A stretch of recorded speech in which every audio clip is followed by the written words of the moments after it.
ईरानी सदर का हेलीकॉप्टर हादसे का शिकार, सदर इब्राहिम रईसी और साथियों से राबता मुनक़ता। ईरानी हुकाम ने हादसे की तस्दीक करते हुए बताया, मौसम खराब होने की वजह से हादसे वाली जगह पर रसाई और स्क्वाड से राबता नहीं हो रहा। ईरानी सदर मशरकी आज़रबाईजान में डैम का इफ्तिताह करके वापस तेहरान आ रहे थे। वजीर खारजा भी सदर के साथ थे। हेलीकॉप्टर लैंडिंग की जगह पहुंचने के लिए 14 टीमें रवाना कर दी गईं। टीमें हेलीकॉप्टर तक पहुंचने की कोशिश कर रही हैं। ईरानी सुप्रीम काउंसिल का हंगामी इजलास भी बुला लिया गया। ईरानी टीवी पर रियासत की जानिब से दुआओं की अपील। हमारे साथ जो हुआ उसका तसव्वुर भी नहीं कर सकते थे। अचानक मकामी जत्थों ने हमला किया, दरवाजे तोड़कर अंदर घुसे। कुछ लोगों ने अलमारियां लगाकर दरवाजे बचाए। किर्गिस्तान से पेशावर पहुंचने वाले तालिब इल्म मेहर ने ARY न्यूज को आप बीती सुना दी। कहा, फोर्सेज आने के बावजूद पाकिस्तानी तलबा को इतना खतरा है कि कमरों से बाहर नहीं जा सकते। अभी तक उस ट्रॉमा से नहीं निकल सके। यहाँ घर वाले भी अजियत में हैं। बिश्कीक से खुसूसी परवाज पाकिस्तानी तलबा को लेकर इस्लामाबाद पहुंच गई। 180 तलबा वतन वापस पहुंचे हैं। एयरपोर्ट पर तलबा के अहले खाना और हुकाम ने इस्तकबाल किया। लाहौर में भी खुसूसी परवाज 180 तलबा को लेकर पहुंच गई।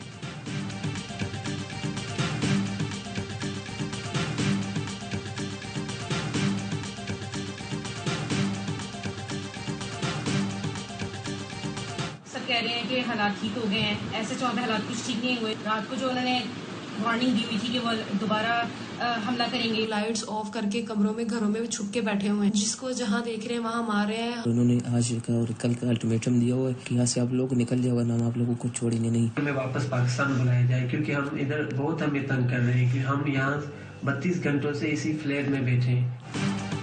बिश्कीक में मौजूद पाकिस्तानी तलबा अब भी खतरे में। वीडियो पैगाम में बताया, हालात ठीक नहीं हुए। कल रात फिर हमला हुआ, तालिबात पर भी तशद्दुद किया गया। बिश्कीक में मौजूद पाकिस्तानी तलबा की शिकायत, कहा लाइटें बंद करके घरों में छुप कर बैठे हैं। मकामी हमें जहां देख रहे हैं मार रहे हैं। 100 मीटर दूर कैंटीन भी नहीं जा पा रहे। खाना पीना खत्म हो गया। सिफारत खाने की तरफ से मदद के दावे बेबुनियाद हैं। एम्बेसी में कोई कॉल उठा रहा है न मैसेज का जवाब दे रहा है। बलवाइयों ने आज का अल्टीमेटम दे रखा है। कहते हैं मुल्क छोड़ो वरना तुम्हें नहीं छोड़ेंगे। अपनी मदद आपके तहत पाकिस्तान जाने की कोशिश कर रहे हैं। किर्गिस्तान में पुरतशद्दुद वाक़यात के दौरान किसी पाकिस्तानी की मौत नहीं हुई। पेड व्लॉगर्स के जरिए सोशल मीडिया पर पाकिस्तानियों की हलाकत का प्रोपेगेंडा किया गया। नायब वजीर आजम इसहाक डार कहते हैं 16 जख्मी तलबा में से 4 से 5 पाकिस्तानी हैं। किर्गिस्तान के वजीर खारजा ने यकीन दहानी कराई है सूरत हाल काबू में है। उन्हीं की दरख्वास्त पर बिश्कीक नहीं गए। वजीर इत्तलात अता तारर ने कहा, अफरा तफरी चाहने वाली सियासी जमात ने पॉइंट स्कोरिंग के लिए प्रोपेगेंडा किया। हर पाकिस्तानी शहरी की हिफाजत हुकूमत की जिम्मेदारी है। किसी पाकिस्तानी को गैर महफूज नहीं होने देंगे।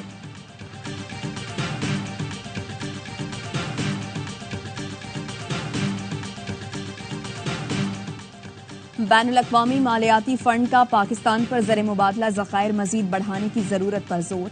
IMF का कहना है पाकिस्तान को आलमी मार्केट में सरमायाकारी बेहतर बनाना होगी। पाकिस्तान मसनूई तौर पर करंट अकाउंट खसारा कम करने से गुरेज करे। दरामद पर पाबंदियों की वजह से शरह मुबादला हकीकी मायनों में जाहिर नहीं हो रही। इसी वजह से पाकिस्तान का करंट अकाउंट खसारा कम है। पाकिस्तान पर मजमूई कर्जों की अदायगी का बोझ है।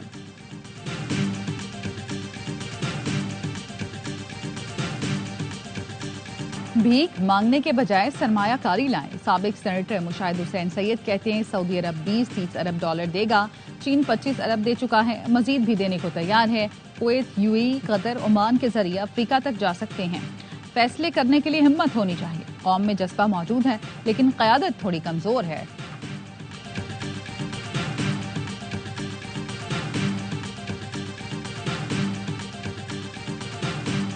मुल्क की मईशत ने सांस लेना शुरू कर दिया है, लेकिन मुखालिफिन एहतसाब से बचने के लिए अफरा तफरी चाहते हैं। अब तो वो चीफ जस्टिस को दबंग कह रहे हैं। लगता है कुछ अरसे बाद आर्मी चीफ को भी दबंग सिपा सलार कहेंगे।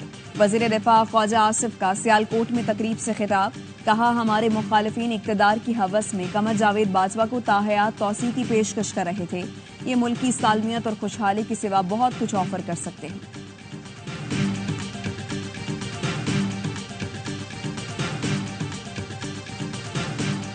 पूरी कौम एक होकर मुआशी मसाइब और मसाइल से निकले। सदर मुमलिकत से और वजीर आजम से हमारी दरखास्त है कि वो इस हवाले से अपना किरदार अदा करें, सबको बुलाएं। ये तो जरूर पूछा जाना चाहिए कि ये आई कहां से दुबई वाली प्रॉपर्टी। मुल्क की मौशी हालत अच्छी नहीं, सियासी इस्तेहकाम लाना होगा। चेयरमैन पाकिस्तान उलमा कौंसिल ताहिर अशरफी का कहना है सदर और वजीर आजम सियासी इस्तेहकाम के लिए कदम आगे बढ़ाएं। अरब मुल्क पाकिस्तान की तरफ मुतवज्जे हैं, सरमायाकारी करना चाहते हैं। तमाम इदारे हमारे अपने हैं, मिल बैठ कर मसाइल हल करें। दुबई प्रॉपर्टी पर सवाल जरूर पूछा जाए। जिनकी जायदादें हैं वो अवाम के लिए पैसा पाकिस्तान लाए। हम 2-3 अरब डॉलर के लिए IMF से भीख मांग रहे हैं। खैबर पख्तूनख्वा हुकूमत ने भी और पाकिस्तान आर्मी ने भी अपना मौक़िफ़ दे दिया है। हमारा यही कहना था पहले दिन से ही कि ये ड्रोन हमला नहीं था, वो एक एक्सप्लोजिव मटेरियल था उस घर में, उसकी वजह से धमाका हुआ। खैबर पख्तूनख्वा में कोई ड्रोन हमला नहीं हुआ। पाक फौज और हमारा शुरू से यही मौक़िफ़ है, किसी घर में बारूदी मवाद था जिसकी वजह से धमाका हुआ। मुशीर इत्तलात खैबर पख्तूनख्वा बैरिस्टर मोहम्मद अली सैफ कहते हैं विफाक हमारे सूबे से सौतेली माँ वाला सलूक कर रहा है। हमसे 4 रुपए यूनिट बिजली लेते हैं और अवाम को 64 रुपए में बेच रहे हैं। वज़ीर आला ने अगर सख्त जुबान इस्तेमाल की तो वो दुरुस्त की।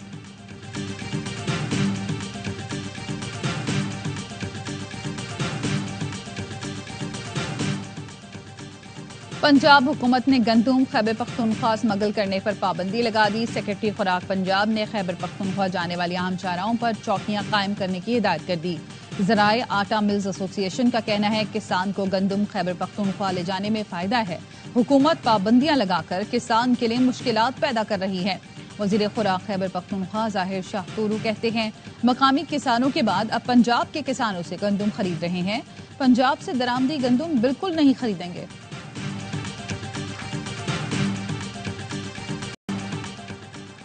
गंदुम थी फिर दरामद क्यों की? हुकूमती कमेटी ने ताहाल रिपोर्ट न दी।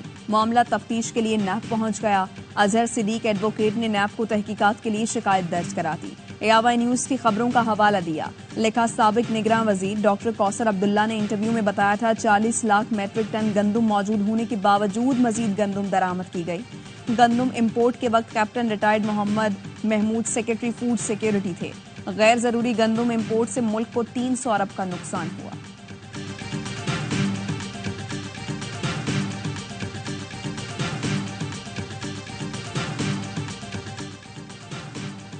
बिजली चोरी बहुत बड़ा मसला है। एक सूबे में बिजली को सियासत की भीड़ चढ़ा दिया गया।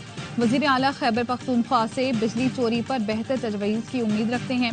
वफाकी वज़ीर तवानाई अवैस लगारी की प्रेस कॉन्फ्रेंस। कहा solar net metering power sector के लिए बड़ा मसला बना हुआ है। हुकूमत नेट मीटरिंग जारी रखने के हक में है। जरूरत हुई तो नेट मीटरिंग से मुतालिक पॉलिसी पर नजरसानी करेंगे। सोलर सिस्टम लगाने वाले 3 साल के बजाय 1 से 1.5 साल में इन्वेस्टमेंट पूरी कर रहे हैं। 2018 के बाद पाकिस्तान की मईशत समेत हर शोबे में तनज़्ज़ुली आई, जिसे ठीक कर रहे हैं।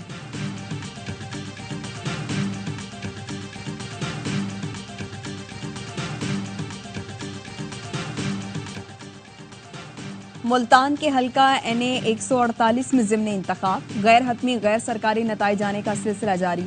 275 में से 63 पोलिंग स्टेशन पर पीपल्स पार्टी के सैयद कासिम गिलानी 19,556 वोट लेकर आगे। सुन्नी इत्तेहाद काउंसिल के बैरिस्टर तैमूर 10,630 वोट लेकर दूसरे नंबर पर हैं। कौमी असम्बली की नशस्त यूसुफ रजा गिलानी के चेयरमैन सेनेट बनने के बाद खाली हुई थी। पंजाब और सिंध के बेशतर इलाकों में शदीद गर्मी। जेकबाबाद, शहदाद कोट, शिकारपुर, लियाकतपुर, अलीपुर में दर्जा हरारत 45 डिग्री सेंटीग्रेड हो गया। शेखुपुरा, पाकपतन, खानेवाल में 44, जबकि लाहौर, फैसलाबाद और साहिवाल में दर्जा हरारत 43 डिग्री सेंटीग्रेड रिकॉर्ड किया गया। पंजाब में 21 से 27 मई तक हीट वेव का खतरा। PDM में पंजाब का कहना है बहावलपुर, रहीम यार खान, डेरा गाजी खान और मुल्तान में हीट वेव की लहर शदीद हो सकती है।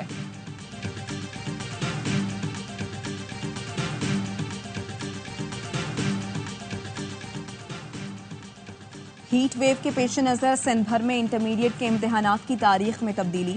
इंटर के इम्तिहानात 22 मई के बजाय अब 27 मई से होंगे। वज़ीर आला सिंध ने मंजूरी दे दी। नोटिफिकेशन जारी।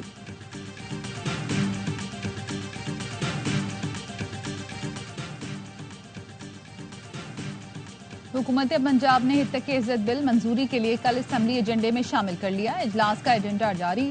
सरकारी बिजनेस में हित के इज्जत बिल 2024 मंजूर करवाया जाएगा। तमाम सहाफती तंजीमों की जानिब से हित के इज्जत बिल को मुस्तरद किया जा चुका है। ऑपोजिशन का भी बिल की मुखालफत का ऐलान। सहाफती तंजीमों का कल पंजाब असेंबली की सीढ़ियों पर एहतजाज का ऐलान।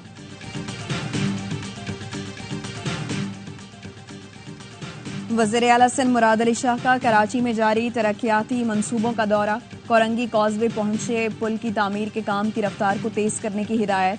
कोरंगी कॉजवे पर कचरा डंप करने की इजाजत देने पर वज़ीर आला ने कोरंगी इंडस्ट्रियल एरिया के SHO को मुअत्तल कर दिया।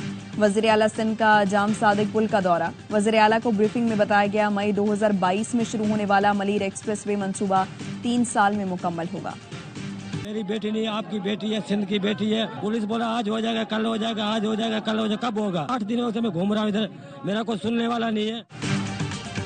कराची के इलाके खियाबान बुखारी में 16 साला मुलाजमा की मौत। लवाहिकीन का काला पुल पर एहतजाज। मुजाहिरीन का कहना है पुलिस कत्ल को खुदकुशी का रंग दे रही है। 4 दिन कबल मुलाजमा के वालिद ने थाना दरख्शा में घर के मालिक और मुलाजमीन के खिलाफ मुकदमा दर्ज कराया था।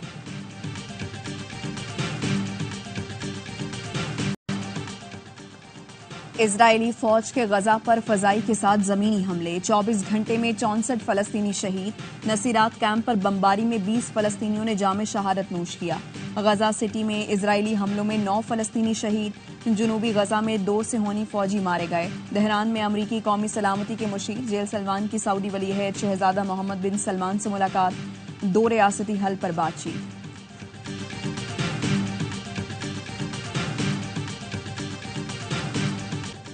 दुनिया भर में गजा में इसराइली जाहिरियत के खिलाफ एहतजाज। न्यूयॉर्क में पुलिस मुजाहिरीन पर टूट पड़ी। मुतादिद गिरफ्तार। स्पेन के दारुल हुकूमत मैड्रिड में हजारों अफराद ने मार्च किया। तल अवीव में मुजाहिरीन ने नेतन्याहू प्राइम मिनिस्टर के पोस्टर उठाकर रैली निकाली। पुलिस का मुजाहिरीन को मुंतशिर करने के लिए वाटर कैनन का इस्तेमाल। इसराइली जाहिरियत के खिलाफ लंदन में फिर बड़ा एहतजाज। शुरा का बरतानिया से इसराइल को हथियारों की फराहमी फौरी बंद करने का मुतालबा। गर्मी की शिद्दत बढ़ते ही ठंडे मशरूबात की मांग बढ़ गई। पेशावर में गर्मी की सौगात गोंद कतीरा का शरबत। शहरी ये शरबत पीकर गर्मी भगाते हैं। कराची में गर्मी की शिद्दत बढ़ते ही तरबूज के शरबत की डिमांड बढ़ गई। शहरी तरबूज का शरबत गर्मी से निपटने का बेहतरीन हल और सेहत बख्श करार देते हैं। इंग्लैंड को होम ग्राउंड पर T20 में पहली बार हराने का मिशन। शाहीनों ने सीरीज के लिए कमर कस ली। कौमी स्क्वाड की दूसरे रोज भी प्रैक्टिस। 4 मैचों की सीरीज का पहला T20 बुध को लीड्स में खेला जाएगा।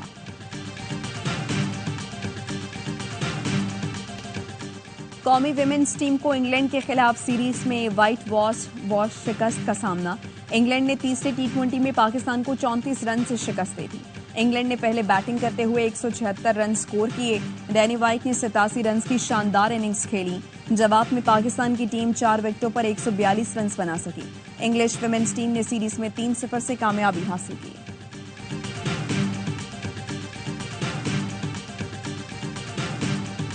मास्टर राशिद नसीम का एक और कारनामा। टारगेट पर कोहनी के वार में भारतीय हरीफ को पीछे छोड़ दिया। 3 मिनट में 882 वार करके रिकॉर्ड तोड़ा। राशिद नसीम ने माथे से पेंसिल तोड़ने का रिकॉर्ड भी अपने नाम किया। 1 मिनट में 119 पेंसिल तोड़ी। कौमी एथलीट ने सबसे ज्यादा यार्ड स्टिक तोड़ने का कारनामा भी अंजाम दिया। आलमी नंबर 1 की A1 परफॉर्मेंस। एगा श्वांतिक ने तीसरी मर्तबा इटालियन ओपन का टाइटल जीत लिया। फाइनल में रूस की सबालेंका की 1 न चलने दी। पोलिश टेनिस स्टार ने स्ट्रेट सेट में फतह समेटी। अलविदाई मैच में गोल किया। फतह पर 80,000 से ज्यादा तमाशाइयों के लिए ड्रिंक्स खरीदी। जर्मन लीग में ब्रोशिया के मार्को रोइस ने आखिरी मैच यादगार बना लिया। खिलाड़ियों और मद्दाहों ने स्टार फुटबॉलर को जबरदस्त खिराजी तहसीन पेश किया। स्टेडियम पीले रंग में रंग दिया। चेल्सी ने लगातार 5वीं मर्तबा विमेंस सुपर लीग का टाइटल जीत लिया। लीग मुकाबले में मैनचेस्टर यूनाइटेड को 6-0 से शिकस्त। मायरा ने 2 गोल स्कोर किए। फतह पर खिलाड़ियों ने भरपूर जश्न मनाया।